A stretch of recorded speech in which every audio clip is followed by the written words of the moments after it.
तर तुम्हाला सुक्या चाऱ्याचं नियोजन तर मी सांगत असतो, तर सुक्या चाऱ्याचा रिझल्ट पण पाहू शकता आता. तर हे जे काय आहे दिसते ते सुक्या चाऱ्याचा रिझल्ट आहे. तुम्ही म्हणाल की कसं काय, तर हे रिॲलिटी त्यातली आहे. मी काय वेगळं करत नाही किंवा माझ्याकडे काही वेगळ्या पद्धतीचं असतं तसलं काय विषय नाही आहे, फक्त सुक्या चाऱ्यावरती. आणि हा जो मेल आहे तो बुकिंग झालेला आहे. म्हणजे कमीत कमी एक वर्षाच्या पेक्षा जास्त मागे लागले होते. लावरे साहेब, नाशिकचे येवल्यातले लावरे साहेब आहेत. त्यांचा एकच विचार होता की काही करा दादा, पण तुमच्या शेडवरचा एक तरी मेल मला पाहिजे. तर त्याप्रमाणे हा जो काय मेल आहे तो लावरे साहेबांना मी देणार आहे. त्यांनाही माहीत नसेल की काय मेल असेल काय असेल, पण त्यांना मी आज म्हणजे त्याचा दाखवतो ते सध्या की तो लावरे साहेबांना जाणार आहे. पण सुक्या चाऱ्यावरती जर आपण हे जर मेंढीपालन केलं तर ओल्या चाऱ्याचा जो रिझल्ट येतो त्याच्यापेक्षाही चांगला येतो, हे मला आता समजायला लागलं आहे. कारण ही जेव्हा पोटामध्ये होते, म्हणजे ज्या काय माझ्याकडच्या माद्या गाभण राहिल्या होत्या त्या काळापासून त्यांना एकही किलो किंवा एकही ग्राम ओला चारा भेटलाच नाही. तर सर्व जो काही चारा होता तो सर्व सुका चारा होता आणि त्याच्यानुसार हे प्राणी झालेले आहेत. आणि हा मेल, ती पाठीमागे फिमेल, परत तुम्हाला छोटी 2 पिल्लं दिसत आहेत अजून. तर ही सर्व माझ्याकडे झालेली आता जनरेशन आलेली आहे. तर मी त्याचा म्हणजे पहिलाच दिवस आहे आज. तर अशा पद्धतीनं नियोजन असतं. सुक्या चाऱ्याचा रिझल्ट पण त्या पद्धतीनं येतो. म्हणजे काय ओल्या चाऱ्यावरतीच केलं पाहिजे किंवा हाच क्वालिटीचा चारा दिला पाहिजे, दर्जेदार दिला पाहिजे, असं काही कन्सेप्ट नाही आहे. तर त्या पद्धतीनं होतं. आणि ह्यातल्या जे काही फिमेल होतील, म्हणजे आता जे काय माझ्याकडे फिमेल होतील त्या मी सर्व बाहेर देणारच आहे. ज्यांची माझ्याकडे बुकिंग आहे त्या प्रत्येकाला ह्यातली एक तरी प्राणी देणारच आहे. कारण माझ्याकडे टोटल आत्ता म्हणलं तरी 7 ते 8 माद्या डिलेवरीला आहेत. आणि त्या पद्धतीनं नियोजन चाललं आहे की बाबा प्रत्येकाला एक का होईना पण मी माझ्याकडची देणार आहे. कारण ह्यावेळी मी फिमेल ठेवणार नाही. जास्तीत जास्त 1 ते 2च फिमेल ठेवणार आहे, त्याच्यावरती जास्त फिमेल ठेवणार नाही. कारण पाचच्या वेळच्या ज्या फिमेल होत्या त्या मी स्टॉक करून ठेवलेला आहे. आणि तुम्ही म्हणाल की पाचच्या वेळच्या स्टॉक करून ठेवला, तर पाचच्या वेळच्या सर्वच नाही, त्यातल्या कमीत कमी 4 फिमेल तर मी दिल्यात. नाही बोलतात सुद्धा 4 फिमेल दिलेल्या आहेत. त्यांचे व्हिडिओ नाही केले वगैरे सर्व गोष्टी आहेत. कारण काय होतं की एखाद्याला दिलं की एखादा नाराज होतो. पण काय झालं, दीड वर्षापासून लोक मागे लागले, तर थोडंफार तर देणं त्यांना आपलं म्हणजे कर्तव्यच आहे. त्याप्रमाणे मी नियोजन करून देत आहे. कारण लोकांपर्यंत जर आपण व्हिडिओ करून सांगतोय लोकांना की हे चांगलं आहे किंवा अशा पद्धतीनं होतं, तर त्यांनाही त्याचा अनुभव आला पाहिजे. त्या पद्धतीनं हे देत असतो.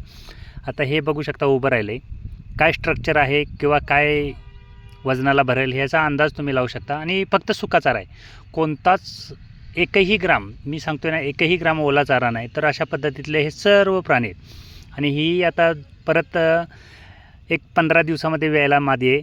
परत ही गलुलवाली एक व्यायला म्हणजे आले जवळ. अशा सर्व माद्या टोटल म्हणजे जवळजवळच व्यायला आलेल्या आहेत. माझं एकच आहे की पाऊस लागायच्या अगोदर जर ह्यांची डिलिव्हरी झाल्यात तर माझ्यासाठी फायदेशीर राहील. कारण काय होतं की पावसामध्ये आमच्याकडं अति थंडी लागते. थंडीचा यांना काय परिणाम होत नाही, हे तर मला अनुभव आहे. पण जो काय ऊन पाहिजे किंवा जी काय उष्णता पाहिजे, जी काय वेल्यानंतर प्राण्यांना, ते आमच्याकडे येत नाही. तरीसुद्धा मी ते बनवतो. बनवण्यासाठी काय हरकत नसते किंवा वेगळं काय करावं लागतं अशातला काय प्रश्न नाही. पण ते बनतं. पण थोडंसं ऊन असेल तर चांगल्या पद्धतीनं प्राणी बनतात अशा पद्धतीचं. आणि माझ्याकडे चांगले होतात असं तर मी नेहमीच सांगतो, कधीच नाही. तर माझ्या पद्धतीनं जो कोण चाऱ्याचं नियोजन करतील, जे कोणी चारा अशा पद्धतीनं देणार ना, त्यांच्याकडं अशा पद्धतीचं नियोजन होणार आहे आणि त्या पद्धतीनं ते प्राणी होतात. ह्यांना चाऱ्याची कन्सेप्ट फक्त डोक्यातून काढून टाकायची की हा चारा लागेल आणि तो चारा देऊ, तसं काय नसतं.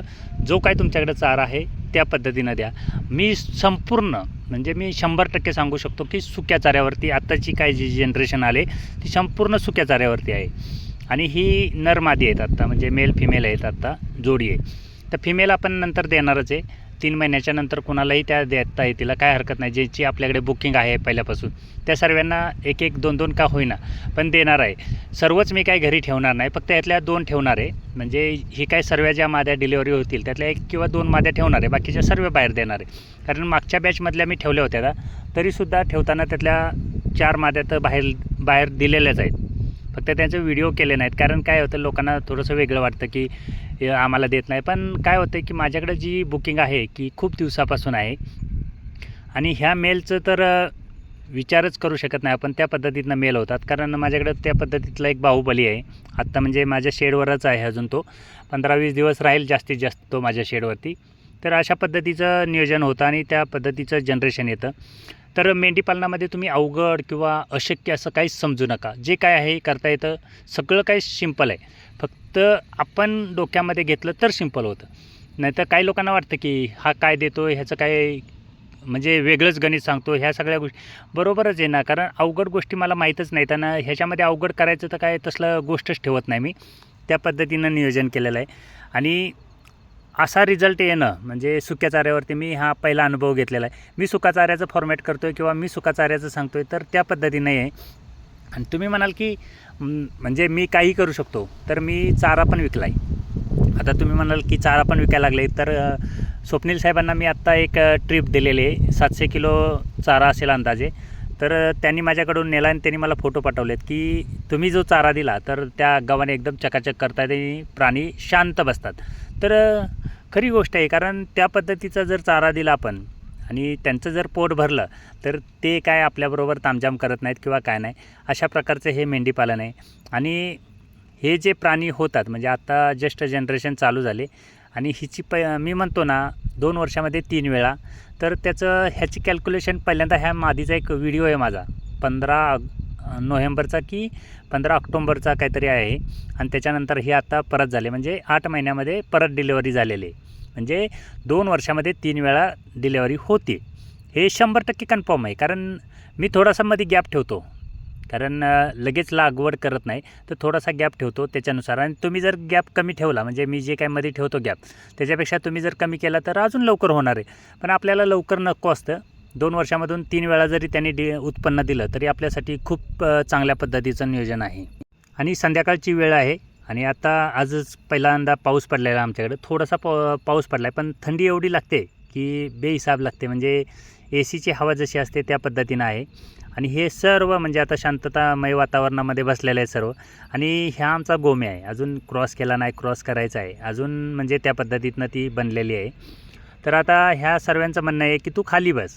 म्हणजे मी खाली बसलो की ह्या सर्वांना खेळायला बघा. आता हे अशा पद्धतीनं करतं आहे, हे मला खुणावतं आहे. तू खाली बस रे, आम्हाला तुझ्या डोक्यावर उभं राहायचं आहे. आणि ते त्या पद्धतीनं मला सांगत आहे. आणि मी जर का खाली बसलो तर ही सर्व म्हणजे कबड्डी खेळतात. आता बघू शकता मी खाली बसतो आहे. आता बघा चालू झालं या सर्वांची कबड्डी. तरी इकडे कमी पैलवान आहेत, तिकडे कमी थोडे ठेवलेले आहेत, कारण डिवायडेशनमध्ये केलेले आहेत. कारण खूप सारी त्रास देतात. आणि आता ही जशी मोठी उड्या मारतील तशी हे लहान पण उड्या मारणार. कारण हा आमचा तालमीतला एक्सपिरियन्स आहे की प्रत्येकजण कबड्डी खेळायला तयारच असतो. त्या पद्धतीनं हे सर्व कबड्डी खेळत असतात. अजिबात काय असं वेगळं पद्धतीनं मी करत नाही किंवा वेगळं करत नाही. पण मेंढीपालन हे अशा पद्धतीनं केलं तर सर्वात उत्तम असतं. मला पण चांगला अनुभव आलेला आहे. त्यामध्ये मी लोकांना सांगत असतो, तुम्ही जेवढं काय चाऱ्याचं फॉर्मॅट कराल म्हणजे पावडर फॉर्ममध्ये, तेवढ्या पावडर फॉर्ममध्ये ते चांगल्या पद्धतीनं राहतं. आणि बिना खुराकाची जर पिल्ला अशी उड्या मारत असतील किंवा बिना खुराकाची जर तुमच्याबरोबर अशी कबड्डी खेळत असतील तर कशालाच खुराक घालायचं आणि कशाला जास्त तामझाम करायचा. तर ते अशा पद्धतीत नाही. आणि अभिजित कोळेकर साहेब, तुम्ही म्हणत होता ना मला गलुलवाली एक मादी द्या, तर ही जी मागे उड्या मारते ना, ही बघा ती कानावरती जे अर्ध लाल आहे ती गलुलवाली मादी आहे. आणि ज्या दिवशी मी तुमच्याकडे मेल घ्यायला येईन त्या दिवशी मी तुम्हाला फिमेल घेऊनच येणार आहे. कारण तुमची इच्छा आहे आणि तुम्ही पण म्हणजे सर्वच माझ्याबरोबर मैत्री आहे. पण अभिजित दादांनी मला एक मेल देणार आहेत. तर ते मेल बोलतात की पैसे वगैरे काय नाही, तर मी तुम्हाला मेलला असंच देणार आहे, तर तुम्ही मला एक गलुलवाली तरी फिमेल द्या. तर अशा पद्धतीत नाही, म्हणून त्यांना मी एक फिमेल देणार आहे यातली. आणि ह्या सर्व अशा फिमेल म्हणजे ह्या मी घरी ठेवलेल्या आहेत. घरी ठेवल्या असल्या तरी मैत्री खातर किंवा ह्या सर्व गोष्टीमध्ये करावं लागतं. ह्या काय सर्वच घरी नाही ठेवलेल्या आहेत, तर त्यातल्या 4 ते 5 फिमेल मी बाहेर दिलेल्या आहेत स्वतः. असं नाही की सर्वच ठेवल्यात आहे. तर अशा पद्धतीनं होतं. आणि जर सुक्या चाऱ्याचं कन्सेप्ट असेल तर बघू शकता अशा पद्धतीनं होतं, काही हरकत नाही.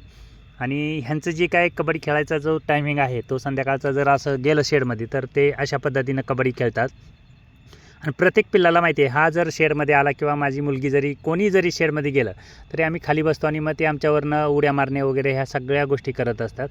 आणि ह्या दोघांना पण आता नवीन जे आहेत त्यांनाही वाटते की आपण पण त्या पद्धतीनं कबड्डी खेळूया. आणि त्या पद्धतीनं ते आता 1-2 दिवस झाले की तेही करणार. कारण हे जे समोर दाखवत आहेत ह्यांचंच पाहून ते शिकत असतात. अशा पद्धतीचं नियोजन आहे. आणि जर काय सुक्या चाऱ्यावरती जर अशी पिल्लं उड्या मारत असतील किंवा प्राणी असे करत असतील तर मी तर म्हणतो की सुका चारा जास्त वापरलेला कधी पण कामाला येईल. कारण ओल्या चाऱ्यामध्ये जास्त काय मला जो काय अनुभव आहे किंवा माझ्याकडं जो काय ओला चाऱ्याचं जे नियोजन आहे ते आमच्याकडे येतच नाही. मग त्याच्यापेक्षा जो काय माझ्याकडे चारा येतो त्या चाऱ्यामध्ये करून पाहूया अशा पद्धतीनं आहे. आणि ही सर्व गँग 6 ते 7 महिन्याची आहे. त्याच्यावरती अजून कोणाचाही जास्त दिवस झालेला नाही. तर 6 ते 7 महिन्यामध्ये अशी जर पिल्लं उड्या मारत असतील तर बघू शकता हे लहानपण अशा उड्या मारत आहे. तर म्हणजे कसं होतं आहे की ही उड्या मारत आहेत म्हणून हे पण लहान उड्या मारून दाखवते. तर अशा पद्धतीचं मेंढीपालन आहे. बिनधास्त मेंढीपालन करायचं. फक्त चाऱ्याचं जे काही फॉर्मॅट आहे ते सुक्या चाऱ्यामध्ये केलं पाहिजे. आता बघू शकता हे प्रत्येकाचं एकच आहे की मी कबड्डी खेळतो, तू पण आमच्याबरोबर कबड्डी खेळ. तर अशा पद्धतीनं जर केलं तर मी तर म्हणतो मेंढीपालन हे एकदम साधं आणि सिंपल आहे. फक्त संकल्पना जी आहे आपली किंवा आपल्या मनात जे प्रश्न येत आहेत ना एकदा करून पाहायचं काय होतं आहे. आता खूप सारी लोकं म्हणतात की सुक्या चाऱ्यावरती 100% करता येत नाही. तर हे बघू शकता आता रिझल्ट पण सुक्या चाऱ्याचाच आहे. कुठला ओल्या चाऱ्याचा रिझल्ट नाही किंवा काय नाही. तर सुक्या चाऱ्यावरती असंच रिझल्ट येतो. त्या पद्धतीनं मेंढीपालन करा, काही हरकत नाही.